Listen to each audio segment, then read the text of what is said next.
It's 11:47 p.m. Maya has a presentation due at 9 a.m. She's known about it for 12 days. 12 days ago, she told herself, "I'll start tomorrow, when I'm less knackered." Tomorrow came. She was knackered. The next day, she was flat out with other stuff. The day after that, she just couldn't be bothered.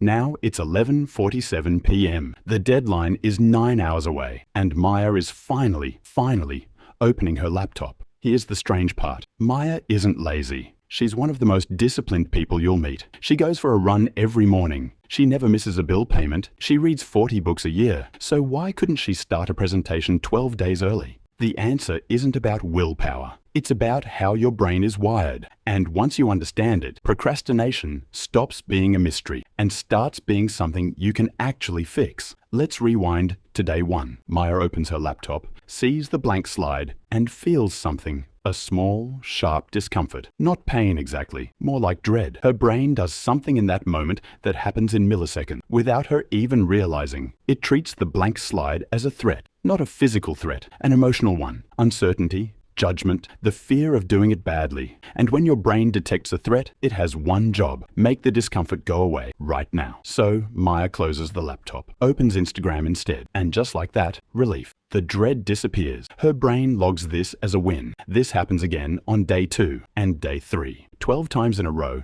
her brain learns the same lesson. Avoiding the task feels better than doing it. That's not a character flaw. That's conditioning. Here's what's actually going on inside her head. Deep in your brain sits the limbic system, the emotional control center. It's ancient, fast, and 100% focused on how you feel right now. Then there's your prefrontal cortex, the part responsible for planning, reasoning, and thinking about your future self. It's newer, slower, and frankly, weaker in the moment of decision. When you look at a hard task, your limbic system fires first. It says, "This feels bad, get away from it." Your prefrontal cortex tries to argue back, but the deadline, but the consequences, but by the time logic shows up, emotions already won. Researchers who study this call it temporal discounting. Basically, your brain values immediate rewards far more than future ones, even when the future reward is bigger. A dopamine hit from checking your phone right now beats the abstract benefit of not being stressed in 12 days, every single time. This is why smart,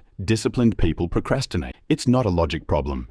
It's an emotional regulation problem. You're not managing your time, you're managing your feeling. And avoidance is the fastest way to feel better in the short term. Which brings us back to Maya at 11:47 p.m. Notice something interesting. The moment the deadline became unavoidable, the task stopped feeling threatening and started feeling urgent. Her brain recalculated. Suddenly, doing the presentation felt safer than not doing it. That's why deadlines work. They don't build discipline. They just change which choice feels less scary. Which means if you want to beat procrastination, you don't need more willpower. You need to make starting feel less threatening, deliberately, before the deadline forces your hand. First, shrink the first step until it's boring. Maya's brain wasn't afraid of finishing the presentation. It was afraid of the whole intimidating mountain of it. So don't ask yourself to write the presentation. Ask yourself to open the file and write one slide title.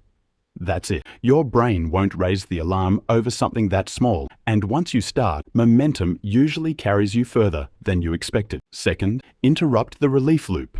Remember, every time Maya avoided the task and felt better, her brain learned avoidance work. So break that pattern on purpose. The instant you feel the urge to scroll instead of start, pause for 10 seconds and just notice it. I'm avoiding this because it feels uncomfortable, not because I can't do it. Naming the feeling weakens its grip. Third, make future you emotionally real.